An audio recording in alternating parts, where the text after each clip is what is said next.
Come, spellweavers, reavers, rogues, and men-at-arms, and answer the call of adventure. Pick up your sword, your axe, your spellbook, your bow, your rulebook, and your dice, and join the forces of good in their eternal fight against vile monsters, conspiring min-maxers, horny bards, and blood-soaked murder hobos. Discover the treasure trove of role-playing games here on Rollin Bones.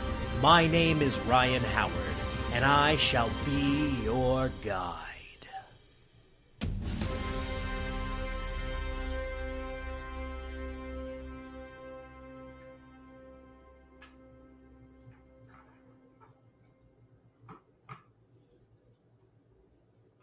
Good evening, Boneheads, and welcome back to Rollin Bones with Ryan Howard, where we are making old school young again. I'm your host and king of the Boneheads, Ryan Howard, and this evening I am very excited to be joined by a friend of mine, someone that I've been getting to know a lot recently. He is one of my compatriots over in the Basic Experts Gilded server. He is also known as the Curator, but ladies and gentlemen, we are going to have Ryan Heffelfinger on the show tonight, one of the great Ryans in the role-playing game universe. Maybe first, maybe second, depending on who you ask. If you ask me, I'm first. If you ask his mother, he's first. But, you know, it is what it is. Anyway, before we get into that, everyone remember to like, share, and subscribe if you enjoy what we're doing here on Rollin Bones. And you want to be notified of when we have new episodes available. Also want to remind everyone to follow me on various social media. On Twitter and Instagram, I am at Howard_RyanGreg. YouTube, I am Rollin Bones. Twitch is twitch.tv/RollinBonesRyan. And Substack is rollinbones.substack.com. I have been very, very amped up about Substack recently. I've really enjoyed kind of the reception that I've had on Substack. People really seem to enjoy the content that I put up there. Anyone who remembers my Twitter threads, this is kind of the spiritual successor to those. So if you enjoy RPG articles and the like, especially those focusing on running kind of grand campaign type RPG campaigns and stuff, go ahead and check out rollinbones.substack.com. And also want to remind everyone that I've got merch available over on TeePublic.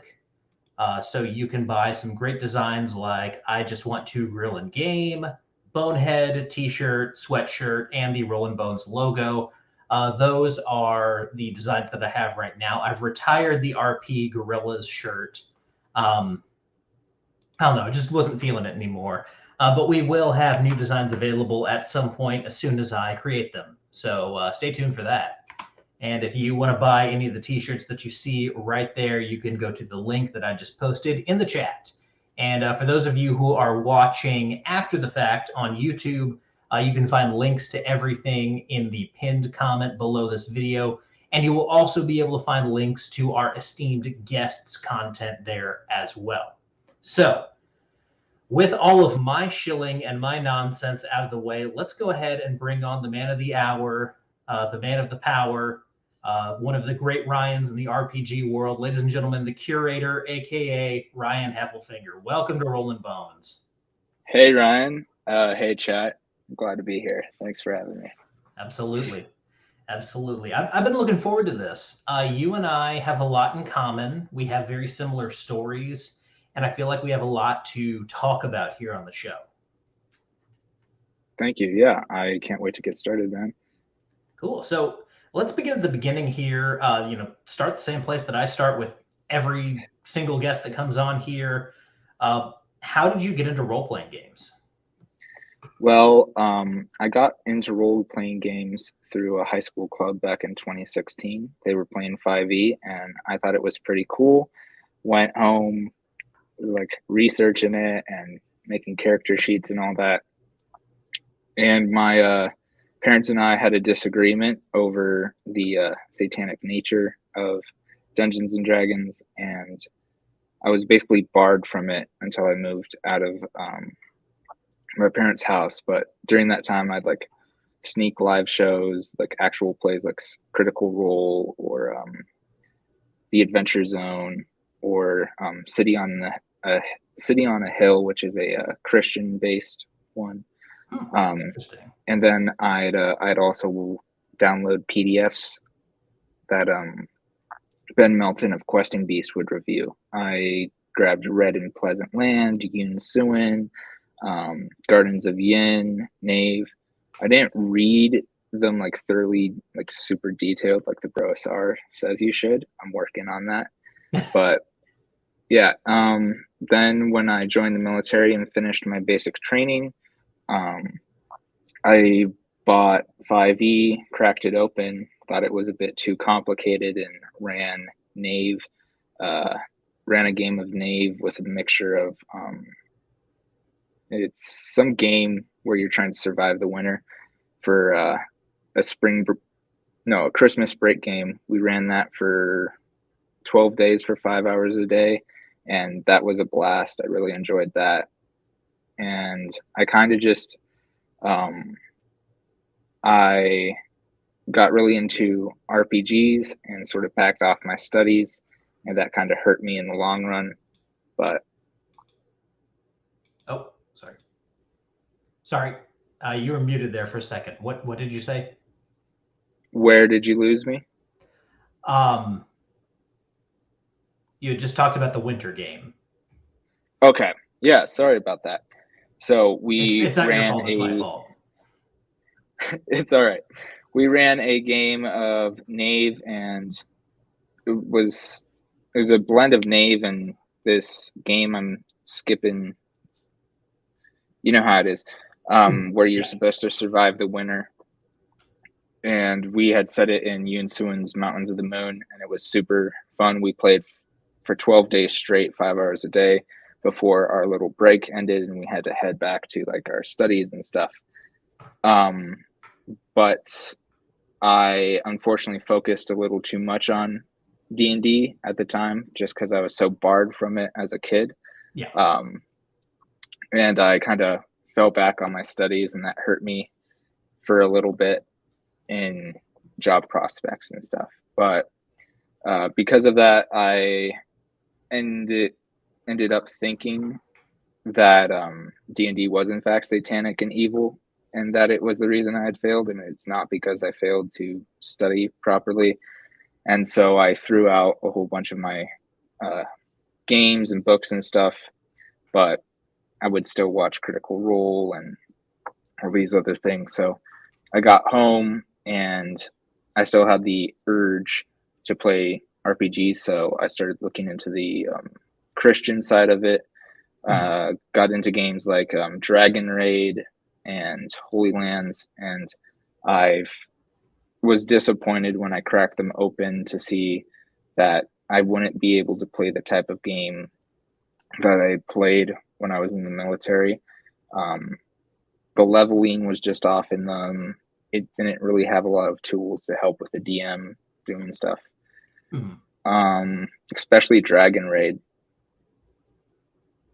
People say it's like a Christian RPG game, but it really is just a ministry tool, because you've got the module, which is basically a sermon in a nice little fantasy package. There's no tools for creating your own thing. So I ended up joining a missionary organization where I was again convinced that TRPGs and stuff were bad and of the devil, and so I threw them out again. And turns out they are pretty much very cult-like, and it took me a year to get out of that, but that really did a number on my faith and had me reconsidering a lot of things. And God pulled me through in the end, and there's still some scars that are healing from that.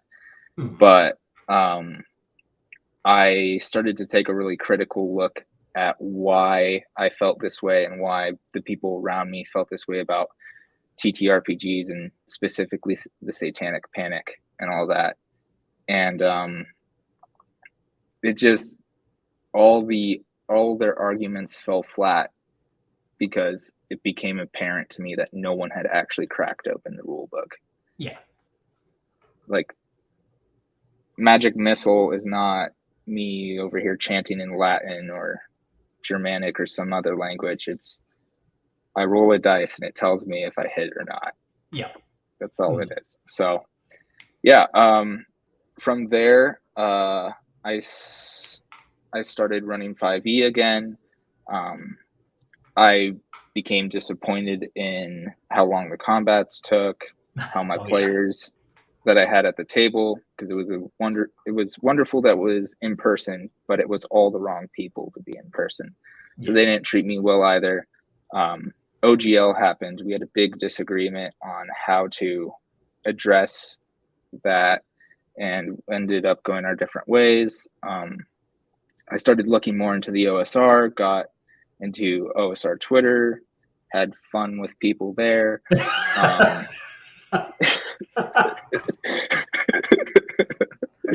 Yeah, that's all I'll say about that. Oh God. Had fun with people there. Then I started running 5 Torches Deep, got into the idea of making my own game. Then got into the idea of running Castles and Crusades, because I really like how they treat the military, and I have a military background.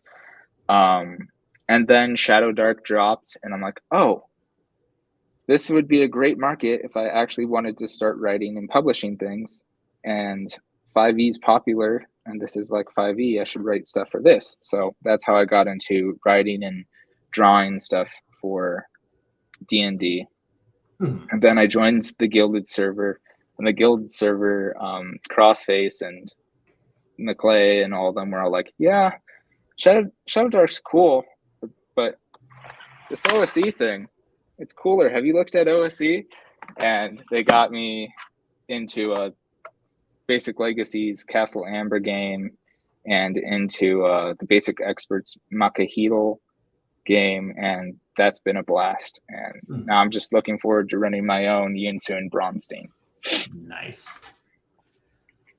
Yeah, we got a couple people in chat here. Well, Patty's Parlor, yes, both Ryans are still in. That was not the one I meant to click on. Black Lodge Games. I had to hide the fact that I played Vampire in high school. Not to side with your parents on this one, but, you know, hey, Mom, Dad, can you drop me off where I'm going to, hang out with a bunch of scantily clad goth chicks and dudes in leather trench coats? Yeah, I understand that one. Like, I get it. Oh, I get why. Yeah, that's some big brain energy there. I would also like to hang out with all the scantily clad goth chicks. Yes, you would. Oh, my God. I have a problem. And then Dunder Moose, Bro SR says only Christians can play real D&D, and don't you forget it. Dude, I really am appreciating Mr. Wargaming's biblical approach, where multiple times he'll just pull out his Bible and like, see, they're correlated here. Like, even though Gary Gygax was a Jehovah's Witness, and there's some things between the different disagreements between the denominations there, you can clearly see its influence on the early game, and I'm glad he's pointed that out. Yeah, absolutely. And Victor Gorchev, you thought you had YoungSplainers. I think this is the real YoungSplainers right here, the two of us. Yeah, I did think Crafty hated me, but then I just needed to realize he was like my uncle. Oh, yeah. And was very blunt. Yeah, Uncle Crafty is like a real thing, honestly. Like, Crafty, and I'm just gonna like toot his horn here for a second. Crafty is one of the best when it comes to just like bluntly laying out, no, you're wrong. Here's why you're wrong. Let me explain this to you in detail. And all the criticism that Crafty gives is constructive, and that's one of the things that I really appreciate about him. So, Crafty, I'm glad that you are part of my community, and I'm glad that, your peers with so many of us, because you really do kind of let us know when we're on our bullshit in a lot of ways. So I appreciate it. Yeah. I appreciate that Crafty is the type of person where they're there to remind you that it's okay to disagree with people on the internet. Yeah. Because there's just so many echo chambers, especially like forming in the OSR nowadays, where it's, oh, we disagree over AC, or we disagree over over gold for XP, or we disagree over if the OSR is even necessary anymore. And Crafty has the fortunate ability to remind people that he's still a person. So it's great. Yeah. Mm-hmm. And Jeffro weighing in on the conversation here. It's easier to like Crafty since he changed his avatar. Fair enough. Oh, yeah. Jeffro's book is on my shelf to read. I still got to finish reading through all the old school essentials, because that's what the Brosar says to do, and I kind of agree with them. You got to know the rules you're running, but that's the next book after I finish those. Yeah, absolutely. Now, the next question that I have here, those of us who spend a lot of time in this hobby, we don't do it for money. We don't do it for fame, although some people think you can get famous doing this. I don't know why. J. Scott Garibay. We do this for love. We do this out of love for the game, and this love comes from fond memories that we have running with our friends. So if you had to pick like a fondest RPG memory, one that pulls you through the darkest of times as an RPG fan, what would that be? That would probably be that first game I ran during Christmas in the military. I remember there was some encounter where the village had run out on resources, and it's the middle of a blizzard, and they had to go find food and wood and stuff. So the PCs go out, and I rolled up a direwolf encounter, didn't have stats for it, and I was like, okay. I just pulled the stats for a direwolf from 5e and cut the HP in half, like I'd seen some people recommend. We had 6 or so direwolves, and these guys, they just they loved it. They were going back and forth fighting the direwolves, and then for some reason, I love baby pets or whatever. I think I had bought baby bestiary recently or whatever. I decided to throw in a baby direwolf that they adopted, and it was great. Porter and Katie and all them, they were great. That's probably my favorite game. And then there was a Deathfrost Doom game I got in where we ran 5e. It was online, and for some reason we'd set it right after the collapse of the Soviet Union. So I played a ranger who was like ex-KGB, and oh, nice. I was just basically playing Helga from Disney's Atlantis. Mm-hmm. And yeah, I had a blast with that character. First character of mine that died, and up until recently, ever since then, I've just had a trend of every female character I played dying in the first session that they play in it. It's great. There are some out there who would tell you that's a sign that you shouldn't be playing female characters, but now, are you sure it was not the day that you met Crossface?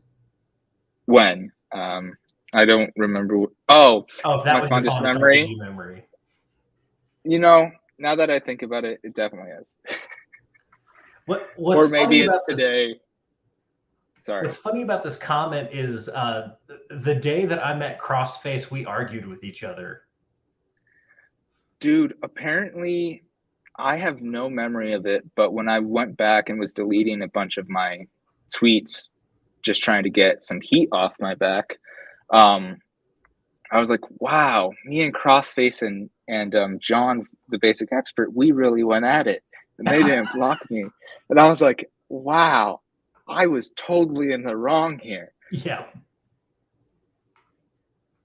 So, those guys got really thick skin. I can't remember what he and I were arguing about, but it was definitely rules as written versus rule zero type thing, and this was before I took the rules pill, so I was definitely in the wrong when I was arguing with him. So I think it was a similar argument between us, and I just kept sending them disrespectful gift after disrespectful gift. I think I remember this. In fact, I think I remember you getting a turn on the wheel in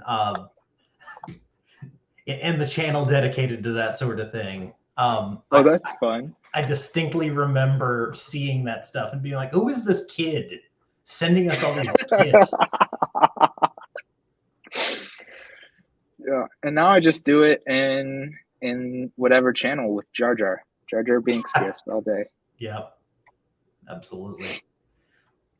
Now, as you mentioned, you did kind of come up in a religious household right around the same time that I did. I will point out to everyone out there watching, he said he was in high school in 2016, which means for once I am the elder statesman on my own show. So, yeah, I graduated high school 2018, I want to say.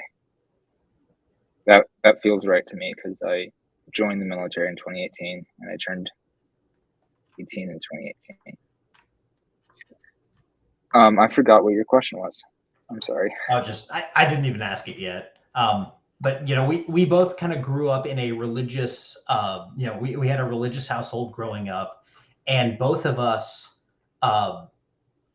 initially when we approached our parents about, hey, I'm interested in this thing, we got smacked down hard with the whole "that's satanic" thing. What's that kind of been like for you? It sounds like you definitely struggled a little bit with, well, is this satanic? What was that like for you? Like, if it's not too personal to ask, even like spiritually, what was that process like for you of kind of discovering or going from this is potentially harmful and satanic to this is just a game and a fun one at that? So before I joined the military, it was mostly like a spiteful thing. Like I'd mainly just watch the actual place for entertainment. When I got back from the military, my perspective had completely changed because once again, I thought I failed because I had this demonic talisman sitting in my closet. And that's the reason why life didn't go the way it was supposed to and why I had planned it.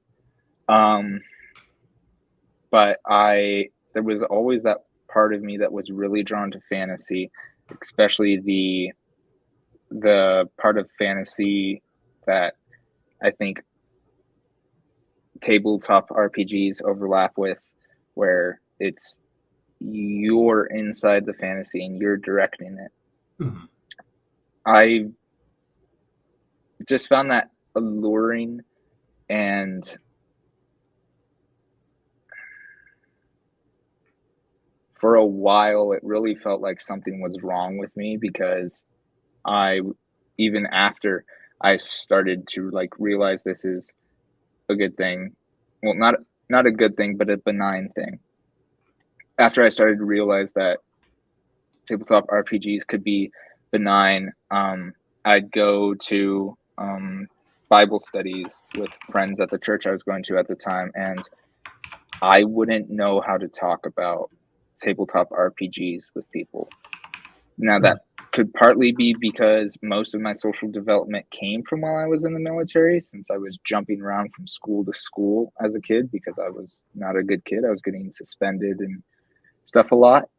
But I didn't know how to talk to people about it. And when I brought it up that I was into D&D or whatever, people would just like nod and smile, or they'd quickly change the conversation. And that was in a church that was in a more modern opinioned church, but wasn't even charismatic and like or fundamentalist. So like in the charismatic churches, it was oh, this is a horrible thing, you're going to overcome this, God's got you type of thing. And in the fundamental church I'm at now, it's one, there's not a lot of young people there. There's probably 5 to 6 people who are within 3 or 4 years of me. And then there's maybe 20 people who are in the age range from like 30 to 45. And then most of the church is 80 to early 60s. So I don't even know where to begin there if I was to bring up the topic. And it's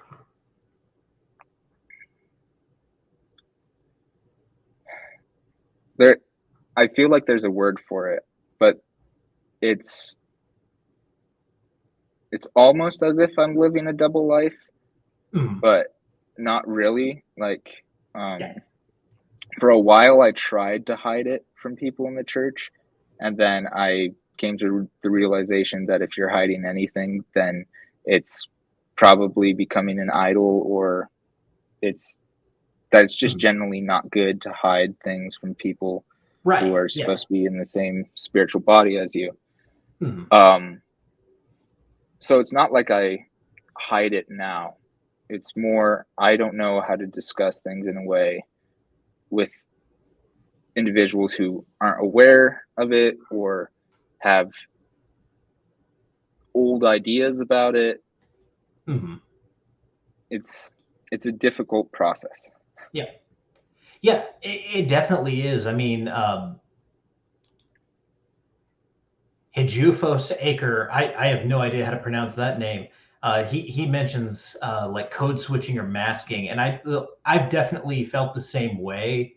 Not even just for D&D. Like, while I was into D&D, I was an adult, so I didn't ever feel the need to hide my love for D&D. But when I was a teenager, I was really into rock music and specifically into like Black Sabbath and stuff like that. And there were definitely people at church who remembered the like Jerry Falwell days of televangelists saying that if you played rock records backwards, you got satanic messages. And so there was a lot of people telling me that I was listening to devil music and stuff like that I had to deal with. So I kind of feel you on that. Yeah. I'm wondering if that's going to start happening, because I've started coming to church more and more in like my own car, playing my music at the highest possible volume. And I have a subwoofer. So I'm listening to like either hard rap or hard heavy metal at like 9 a.m, pulling into church. And sometimes I get like weird looks from people. That's all right. Just as soon as you pull up, just like throw on some, I don't know, like POD or Lecrae, something Some Christian. DC talk. DC, yes. And then Crossface Curator is a backdoor D&D man. Yes, he is. What's a backdoor D&D? What's he mean by that? Backdoor man. How to explain the concept of a backdoor man? Someone in chat explain that. Anyway, Dunder Moose. This is on kind of a more serious note. Dunder Moose. I respect my parents trying to protect me from satanic influences. That's something I've really had to come to terms with. As I've become a parent myself, and as I have matured and realized that at the end of the day, all the stuff that my parents were trying to keep me from, it was from a place of love. It's not that they didn't want me to have fun. There were certainly things where my mom, thought that I was wasting my time or wasting my money or something like that. But for the most part, your parents who do stuff like this are doing it out of a sense of care.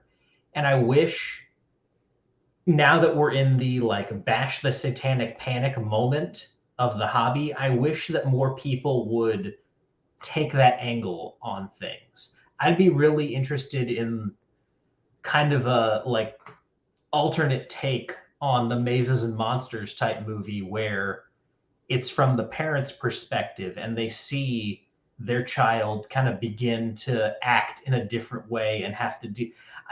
I don't even know what I'm talking about at this point anymore. No, I think I know what you're trying to say. Like, Yeah. The perspective has definitely shifted for me. As a teenager, I was very vengeful towards my parents. I actually joined the military with the intent of never seeing my family again. A very prodigal son type of story. And I actually found my faith while in the military.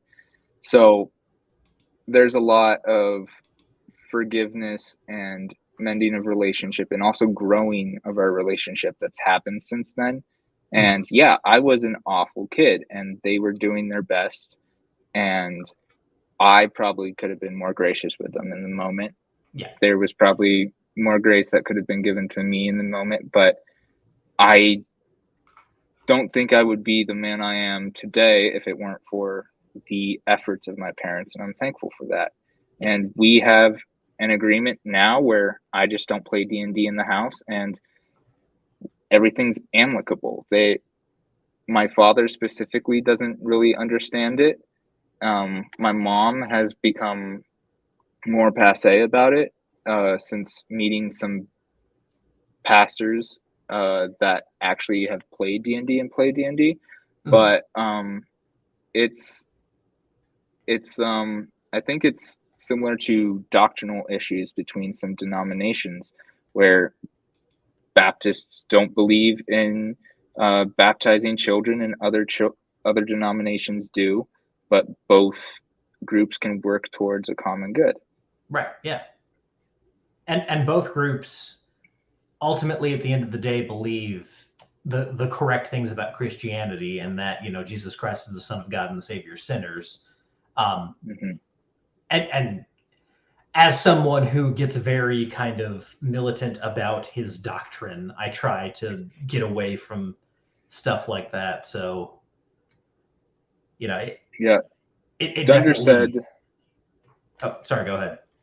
Dunder said here that it's pretty unique that I gained my faith in the military. Yeah, I'd agree with that. I actually ended up being the chaplain guide in my basic for my flight, and it was definitely weird. Not only like having to read the Bible for myself and discover all the things I barely paid attention to in Sunday school, but also then tell people, oh yeah, the Wiccan services are over here. Let me help you with that. Or, oh, you want to go to the atheist service? Okay, cool. Here's the atheist service. The Religion in the military service is very weird. Oh yeah, they call it. They don't call it atheist because they call it humanism. And basically, what it was they would go and they would watch what the newest video game releases were and all that stuff, because we had no access to the internet while we were out. The Wiccan guys, apparently they would take their shoes off, dance in circles, and eat cookies. That's all I know about them. Oh God.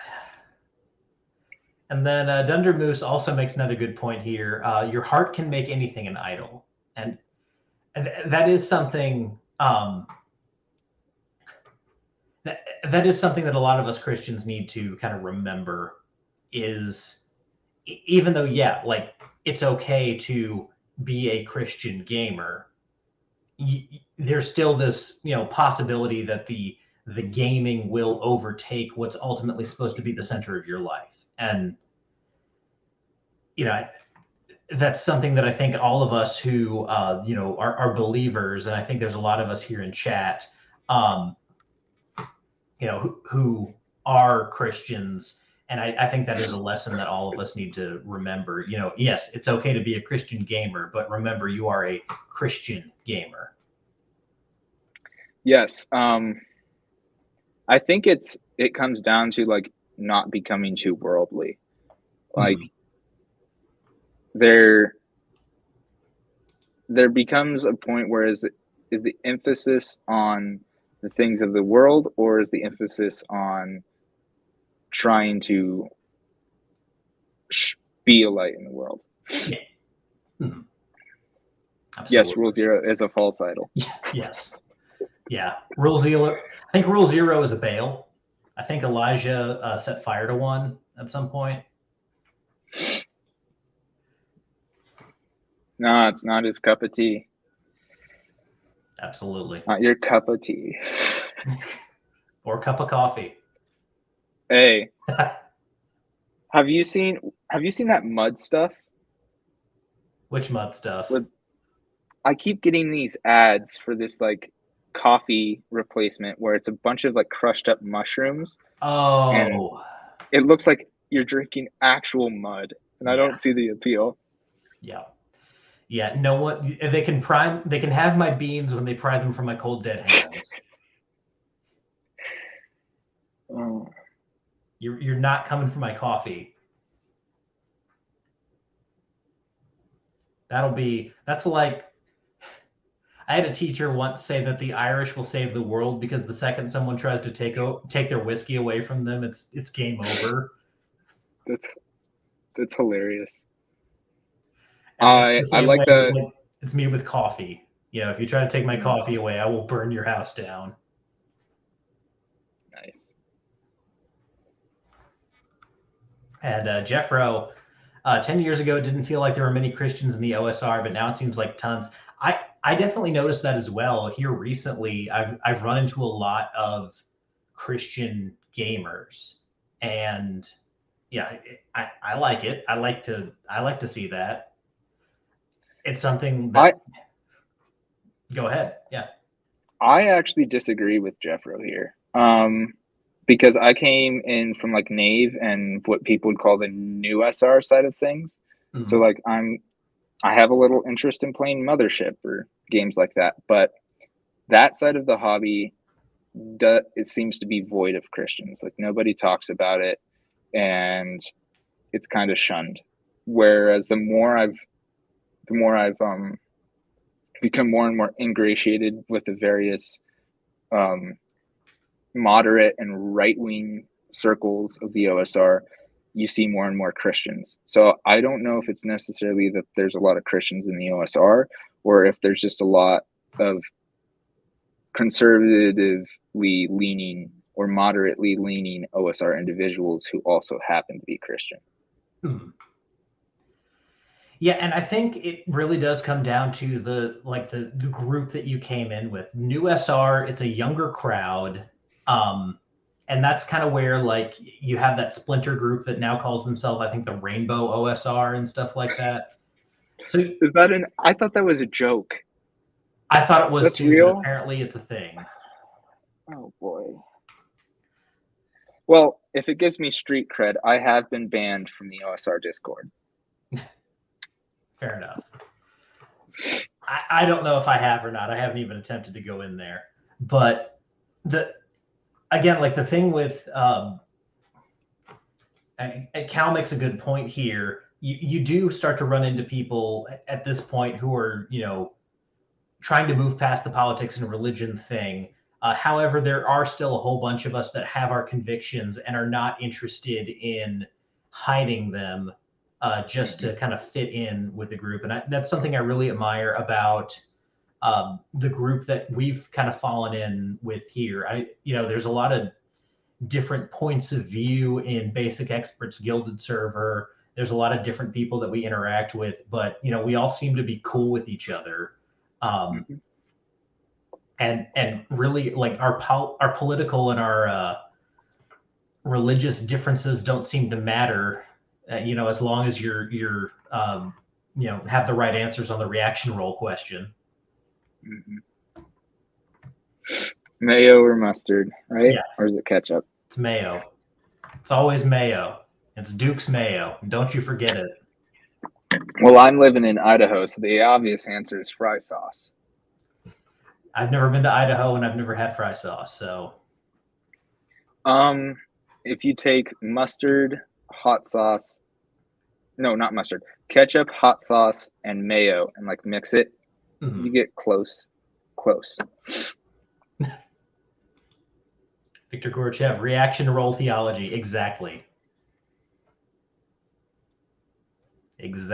Reaction roll theology.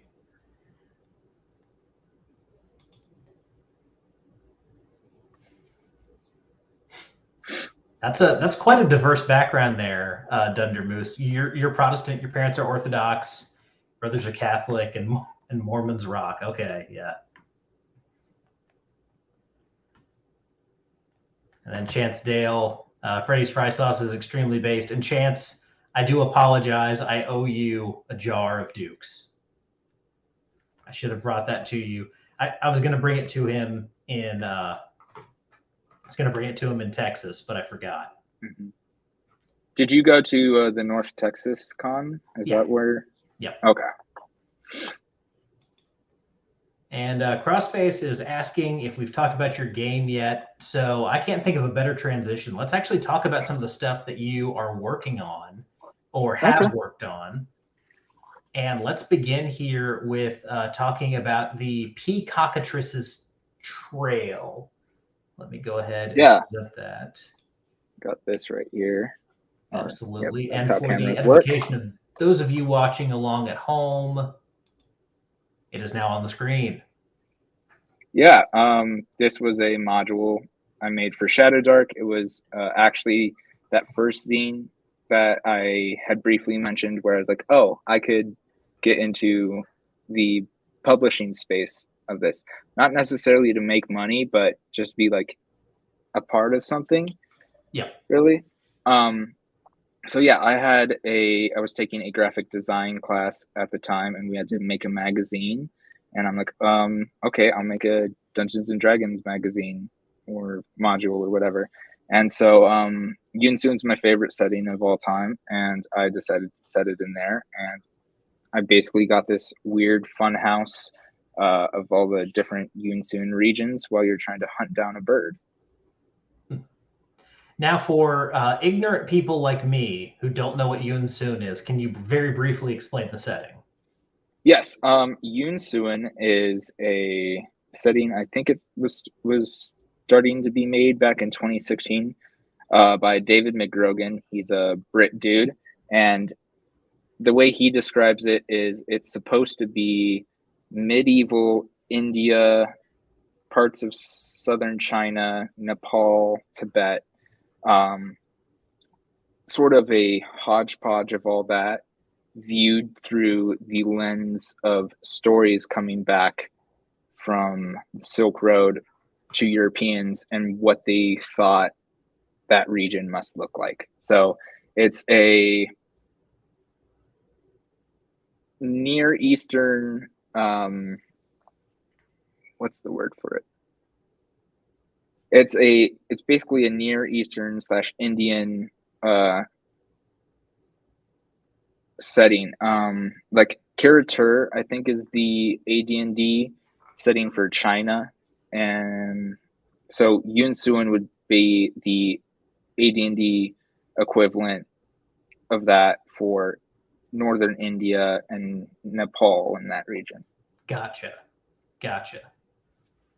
Yeah, I mean that's pretty interesting, and that's a part of the world that has a lot of very weird and unique folklore.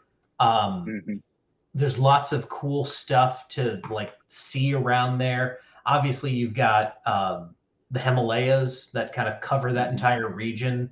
So you have kind of a rough and rugged terrain to adventure on. And you also have kind of the seat of the Rajput and the Mongols and several other different people groups that had some interesting lore and interesting kind of time as conquerors to explore there. So it sounds really unique and really cool. Yeah. It's your kind of setting if you're looking to get into something that's not the stereotypical Western medieval fantasy or the stereotypical sci-fi gonzo fantasy. It's about hunting down weird monsters, talking to slugmen, smoking opium, and drinking tea. Nice. Now, I do want to ask about designing for Shadow Dark. This is interesting to me because Shadow Dark isn't out yet, at least not fully. I know there are some rules available for it, but do you foresee a kind of like third-party design movement building around Shadow Dark? Is that something that you think is in the cards? I'd like there to be that. They recently had a game jam, which I didn't participate in because I've been working on some stuff for my Bronstein game.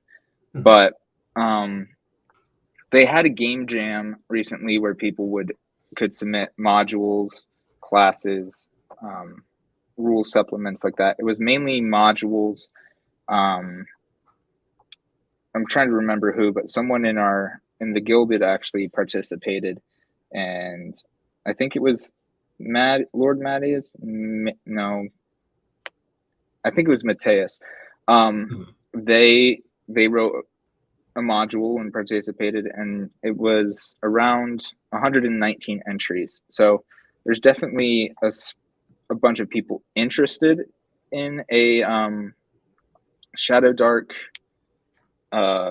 becoming bigger than it is. But I'm not super convinced that it will go anywhere, mainly because I made and printed the zine and have been distributing the PDF for free and just sending this to people for $5 cost of shipping. And I haven't gotten too many bites. And I even took some to my local family game store and put them out there for free RPG Day. And because of I like to think that because of the limits on the amount of free content people could take out of the store, that it wasn't very popular, but it was there a couple days before all the issues I gave them were gone. So I think most of the interest around Shadow Dark is on the internet. I don't know if it's crossed over into the real world, and I'm interested to see if Kelsey will be able to bridge that gap when she gets things printed and in stores. Yeah, I do wonder about that because, I mean, it's very much, Shadow Dark has very much been a Kickstarter sensation. And, you know, I can't take anything away from Kelsey in that regard. I do wonder what kind of life it will have beyond shipping the physical books out to the backers. Because, I mean, that's one thing, that's a good point that Black Lodge Games brings up here in chat. There might be more of a market once there are physical books in game stores, but then I also wonder how many game stores are going to carry Shadow Dark, how much kind of market penetration will it get? And I don't mean, there's no way to say this without sounding like I'm crapping on Shadow Dark. I just want to let everyone know I have no opinion on Shadow Dark. I've never read it. I've never tried to play it. With games like this, though, I have trouble seeing a life beyond it shipping out to the people who backed it. And I have trouble seeing it get much further beyond the point of the people who backed it playing it. So, you know, that's just my thoughts. Wonky Keelan Halverson makes a good point here. I also don't see it being a sticky game that a lot of people, I don't see it being like the next OSE. And that's just my 2 cents. So from what I understand of the OSE, when things stick in the OSE, they either stick because they're really innovative or they stick because they're really well received. Like Old School Essentials, that sticks with people because it's basically BX, but in a easier to digest layout, which is something that seems to be very important to my generation when it comes to embracing games. But Shadow Dark, going off of what Black Lodge Games was saying, I do think people will get excited when they see the DM screen, but I don't know how many people who sit down in a local, who are actually going to go out to their local friendly game store and sit down and play it. like I'm interested in it, but for some reason I have a weird feeling about going to my local game store and playing games, and I'm trying to identify why that is right now. But even if someone does go and sits down and plops up their game, however you're supposed to go about doing that, I'm not sure how many people are going to stick around. I think most 5e players will treat it like a novelty, and then they'll go back to 5e. Yeah, and Crafty in chat here seems to think Tales of the Valiant will be the next game that we're groaning over after 1D&D.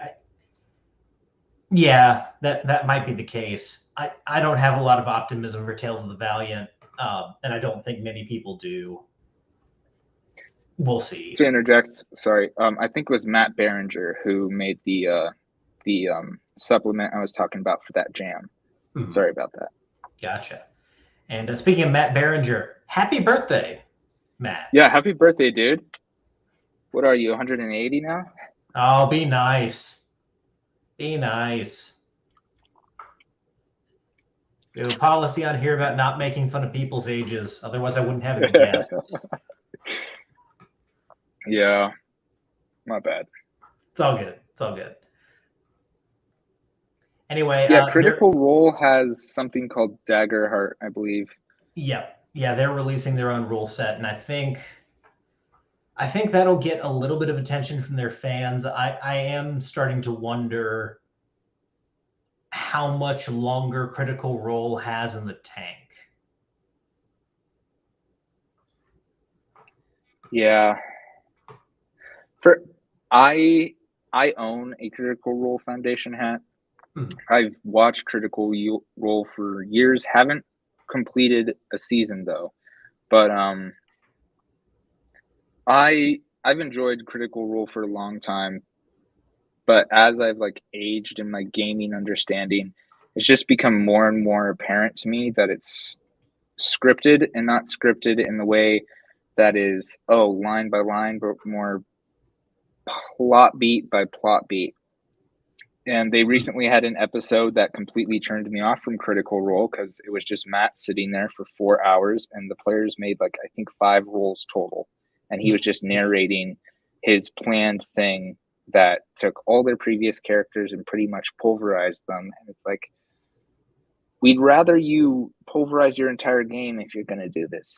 It just didn't feel authentic like previous sessions of that series had felt to me. And I know Crafty has this whole opinion that everything you see online is fake, but I think that actual plays serve they serve a function for people of our age and younger, that walking into your local game store or going to the park or however it worked back then and seeing people just playing the game and being like, oh, what's that? I think it serves the same function, because I don't see people being as publicly social in a face-to-face way anymore, and they're more social in an online format. Yeah, I see what you're saying. And I'll bring up Dunder Moose's comment here. The point of watching was learning how to play. And I bring that up to kind of disagree with both of you. I think initially the appeal of actual plays was, here, this is going to show me how to actually play the game. But I think ultimately actual plays have become something separate from the game, and that I don't think when you're watching an actual play, whether it's Critical Role or really any other actual play, most of the time you're not watching people play the game. The people who are really, really entertaining, you're watching essentially a TV show version of what gameplay looks like. Now, there are actual plays where people do actually play the game, but those are the ones where people complain, oh, you guys are looking in the books too much, or oh, you're arguing over, minutia too much. Nothing's happening. Mm-hmm. And so there's the split where you either actually play the game, and actually playing the game, despite what some people will say, it's not entertaining to watch most of the time. Sometimes it is, but most of the time it's not. But on the other side, you have people who are making something entertaining to watch. And the more you lean in that direction, the less you get away from the game, because the fun of the game is playing the game. Mm-hmm.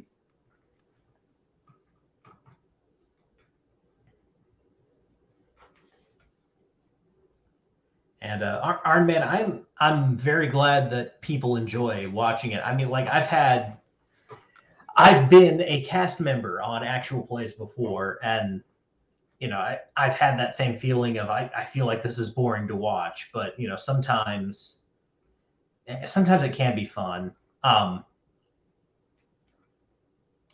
And Black Lodge, I ultimately do agree with you. Playing the game is not for an audience; it's for the players at the table. And if you are doing something for an audience, you're taking away from what's going on for the players at the table, and vice versa. If you focus just on the people at the table, then you're not creating something for an audience. And I don't see any way to reconcile those two things with each other, if I'm being honest. Mm-hmm.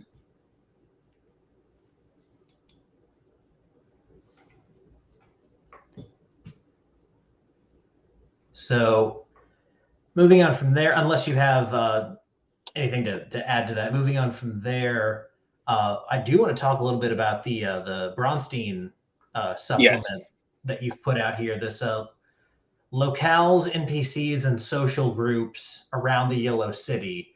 Is this also for the Yonsun setting? Yeah.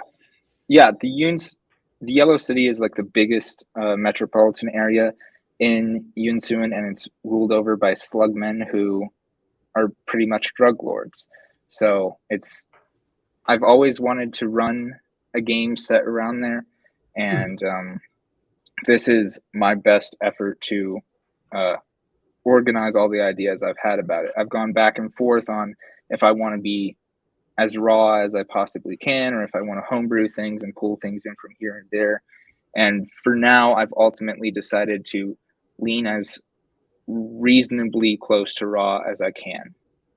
Mm-hmm. And I've interpreted that to mean sticking to official OSE classes, and then sticking to the Crabman class presented in the Yunsun official book, and then creating a homebrew version of the Slugmen, because I don't appreciate, or it's not my preferred method to do race as class.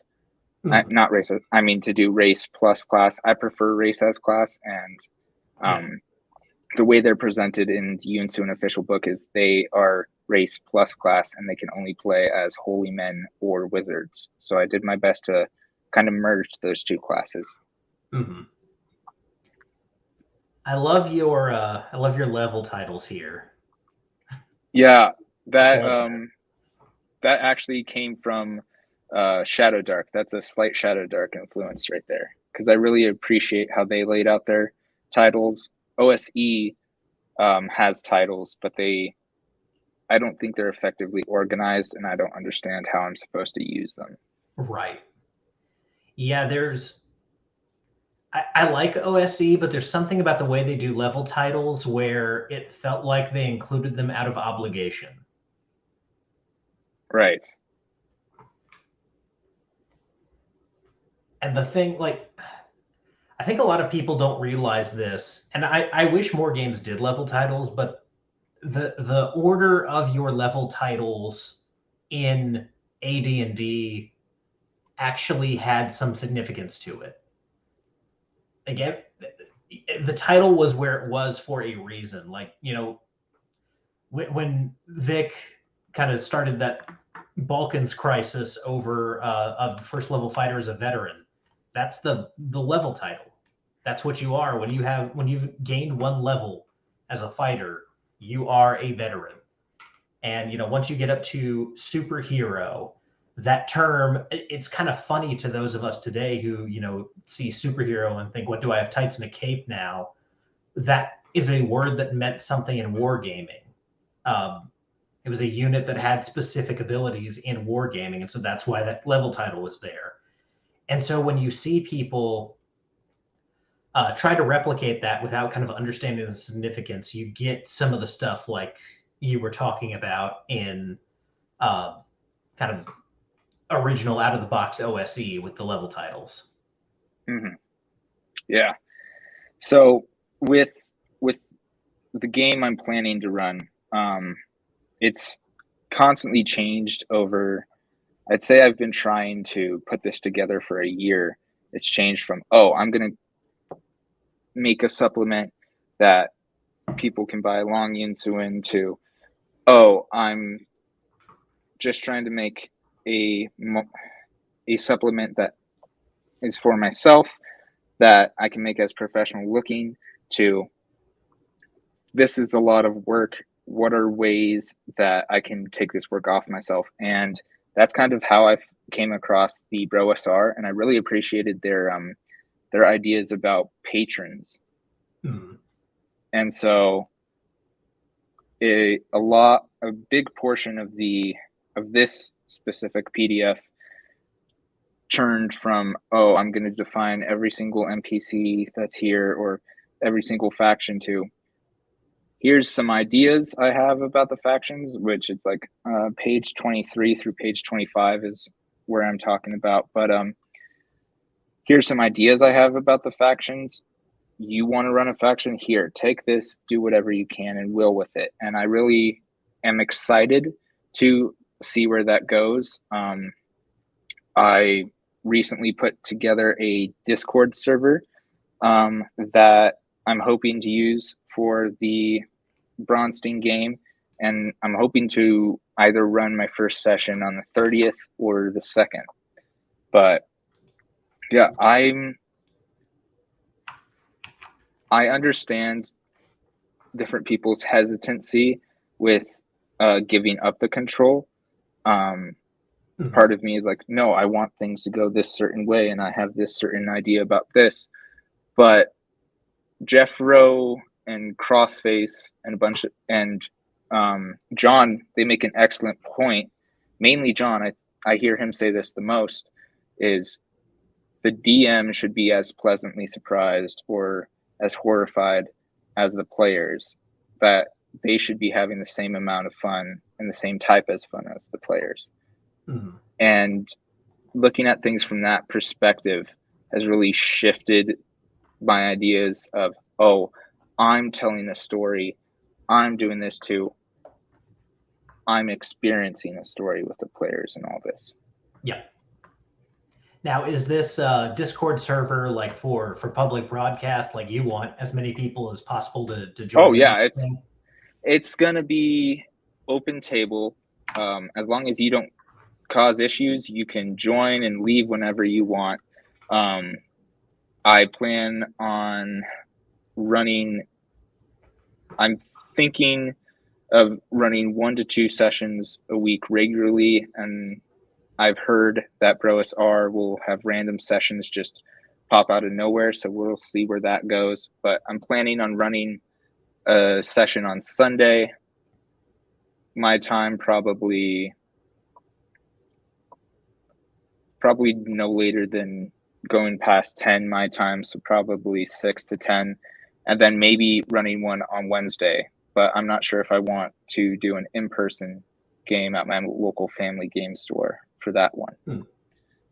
But yeah, that's the Bronstein element. I've also before we move on from it though, I just want to remind everyone the Discord link is now in chat, and for those of you watching after the fact, it will be in the pinned comment. So if you like what you hear and want to join in on this this game, you can find that link in the pinned comment on chat if you are watching this after the fact.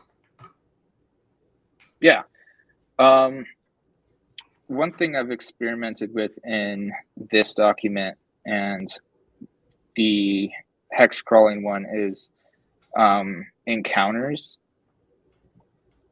From what I understand of random encounters for how like they've been played traditionally, like old school is, oh, you roll it and it's normally like a monster or an NPC or something. But one of my favorite RPG books is Andrew Kolb's Neverland, and he talks about area effects and creatures and all that's and special locations and all that being randomly rolled. And then I think it was Baron Duran who talked about with encounters, you want to add behavior and complications to it. So the way I've set up encounters to work is, when you roll for an encounter, you roll a d4 to see how many encounters are happening in that day, and then you roll on a table to see what type of encounter you have. Is there an area effect where there's a bug infestation in the area, or is there a creature, and then in which case you roll the creature and you roll the behavior and the complication, and then you can add reaction rolls onto that to get really interesting scenarios. I've even tried including rumors. I don't know how I'd use them, but I've tried to put rumors and complications to those rumors to maybe drop here or there. Yeah. And yes, crossface is correct. It will be called Broriential Adventures, because I find that hilarious that people think Oriental is a bad word. Yeah. Yeah, that's what I don't understand either, because it literally means east. But, whatever. And I do also want to point out to everyone, all of the art that you've seen on these books, and just to show an example here, one of my favorites, this is the Dark Sun fan in me, really loves this piece in particular, the scarab kind of pack animal. This is fantastic. But all of this art is done by Ryan himself, and you can find some examples of this over on at Curator_art_dump on Instagram. This is where he posts some of the artwork from his books, and there's a lot of cool stuff here. A lot of the stuff that you've seen this evening, but some of it you've seen in black and white, and you can see in color over here on his Instagram page. Yeah, I originally was drawing a lot in color for this zine, and then I realized I want to print this for Free RPG Day. How much is this going to cost me? 75 copies are going to be $500 for full color. I think I'll switch to black and white. So, while black and white isn't my preferred method, I'm learning to enjoy it, and I'm learning the different intricacies, and I'm hoping I will get better with that over time. Yeah, and Victor Gorchev again. How well can you draw guns? There should be a gun on there. Let's see. The one with all the weapons. There's a Indonesian gun called the Rentaka on there, which is basically a hand cannon. That's the only gun I've drawn. I drew a gun in middle school once and got suspended because of it. So maybe really good, maybe not. But yeah, that gray thing up in the top with the cannonball, that's pretty much the only gun I've drawn. Oh man, getting suspended for drawing a gun. How far we've come as a civilization. Yeah, there's a lot of things that are just odd. Absolutely. So as we're kind of getting towards the end of our time here, there is one more question that I want to ask you. Everyone who comes on the show gets asked the same question, and the answer can be as philosophical or as sophomoric as you want it to be. But Ryan, if you could put anything on a t-shirt, what would it be? I've wanted to put that. I used it as the cover for what I used it as for the locales ones. I've wanted to put that picture on a t-shirt for a while, but I do have a t-shirt with one of my drawings on them. My sister does a lot of t-shirt and knitting based art and stuff, and she took one of my very early line drawings and like printed it on a shirt for me. I'll have to send you a picture in the Gilded at some point, but yeah, maybe that image, just because like that t-shirt means something to me because she made me a gift. Absolutely, yeah. I mean, it's always nice when you get a nice gift like that, especially a personal gift like that from a sibling. And it sounds like some art runs in the family there, so that's always good to hear as well. Very different mediums. Yeah, fair enough. Let me put it this way: my sisters don't do anything like what I do here. They don't have a podcast. They don't game. Nothing. Sometimes we like the same TV shows. We get along. We love each other, but our areas of interest do not intersect very often. Yeah, my sister recently came out of a relationship where previously going into that, she didn't have any care about Dungeons and Dragons or anime or Legos or all this stuff. And then suddenly when he's interested in it, she's interested in it. And then when it's over, it's like there's a newfound passing understanding for like the different interests. It doesn't mean she's suddenly into it, but she gets my enjoyment from those hobbies. Mm-hmm. Yeah, absolutely. Well, Ryan, thank you so much for coming on the show. I've really enjoyed, having this conversation with you, talking about some of the, common areas that we have shared, and, taking a look at some of this work that you've been doing. This is really great. Where can people find, these books in particular? Yeah. So the hex crawling one and the city one for now are going to be just in my Discord server for the Bronstein game, just so I can play test them and spell check them. And I'm still doing a bit of work on them, but I got to the point where either I'd get burned out or I'd start playing, and I decided to start playing. So while they're not 100% complete, they're like 85 to 90% complete. So those will come out hopefully sometime in the next month or two. I do have an itch store, but I'm no longer publishing stuff on there. All my stuff is going on Giant Slayer Games. You can find the Poetriss on there. You can reach out to me privately if you want a physical version of the zine. It'll be like $5 and I'll ship it out to you. I've got my attempt to understand wargaming as a supplement, like taking Risk and applying the rules of Risk to mass combat and D&D on there as well. In the future, I hope to make a module for Victor's his modern gun D&D setting. I hope to do something with the Roof Koreans. They're one of my favorite social moments. Nice. So I think it'd be great to do like some sort of riot in Goblin Town or something.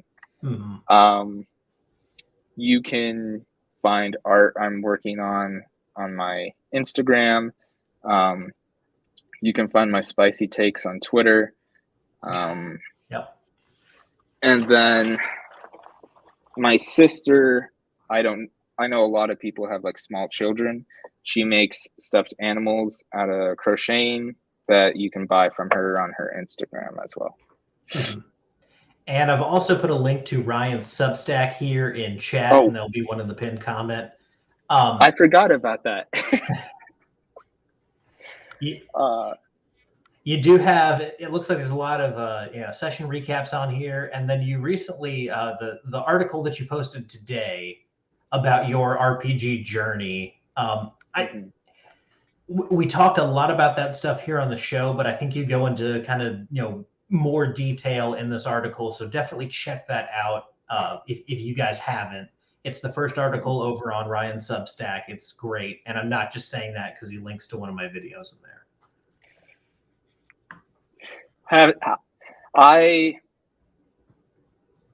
Early in me writing stuff, I ran into a mishap where I didn't give somebody credit for one sentence that inspired me. So ever since then, I always try to give credit due where it's due, unless somebody's like, please don't give me credit, which I've had people help me with working on the two new zines I'm working on now, where they're like, I just like what you're doing and thought you could use some help in this direction, and they don't want credit. But oftentimes I go too far in giving people credit because of that. So that's why I had to throw you in there. No, it's all. Don't worry about it. I'm not going to get on you if you don't link to, if I feel like you've plagiarized from me. Some people get so precious about that, and I'm like, you weren't going to make any money off of it anyway. So there is a large component I've noticed of people who want to be in the new SR but aren't necessarily in the new SR that get upset about plagiarism, and they don't seem to understand that every edition of D&D has plagiarized the previous editions of D&D. Mm-hmm. Well, it's just a cultural touchstone.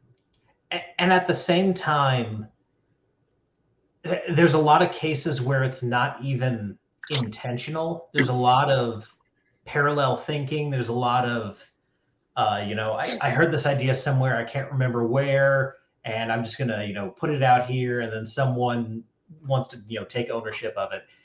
And with a lot of that stuff, you kind of have to let it go. Like if it's egregious, if it happens over and over and over, you might have a case there, but just once, I mean, like, what are you going to do? If it's word through word put through Chat GPT, like we see some people doing today, then it's like, maybe that should be called out.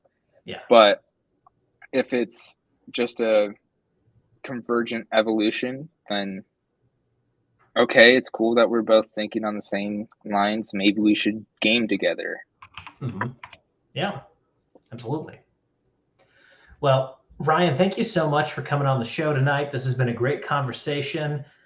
Just to let everyone know what's happening next week, we are stirring up some controversy. We're bringing some danger here to Rollin Bones. In fact, we're bringing on the most dangerous man in role-playing games today. That's right. Next week on Rollin Bones, Jeffro Johnson will be right here talking to me. I'm looking forward to it. I know you guys are looking forward to it. So until then, whether you rolled a 1 or a 20, I'm so glad that you rolled your bones with me, Ryan Howard, and I will see you guys next time.